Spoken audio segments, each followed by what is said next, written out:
Edit বাটনে click করতে হবে। সেখান থেকে লাইট অপশনে ক্লিক করে এক্সপোজার একটু বাড়িয়ে নিতে হবে। দেন কন্ট্রাস্ট বাড়বে, হাইলাইট কমবে,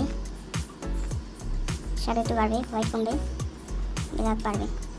দেন কালার অপশনে ক্লিক করে কালার আইকনে ক্লিক করে গ্রিন সিলেক্ট করে নিতে হবে। সেখান থেকে হিউ মাইনাস হবে। দেন স্যাচুরেশন একটু বাড়বে। দেন ইয়েলো সিলেক্ট করে নিতে হবে। সেখান থেকে লুমিনেসটা একটু বাড়িয়ে নিয়ে হিউ একটু বাড়িয়ে নিতে হবে। দেন স্যাচুরেশন একটু বাড়বে। দেন অরেঞ্জ কালার ক্লিক করে লুমিনেন্স বাড়িয়ে নিতে হবে। ডানে ক্লিক করে টেম্পারেচার একটু বাড়িয়ে নিতে হবে। দেন টিন্ট একটু বাড়বে, রেফারেন্স একটু বাড়বে, দেন স্যাচুরেশন একটু কমবে। দেন ইফেক্টে ক্লিক করে সেখান থেকে ভিনিয়ারে ক্লিক করে অ্যামাউন্ট একটু কমিয়ে নিতে হবে। দেন মিডপয়েন্টটা একটু বাড়িয়ে নিতে হবে। হয়ে গেল আমাদের এডিটিং বিফোর অ্যান্ড আফটার।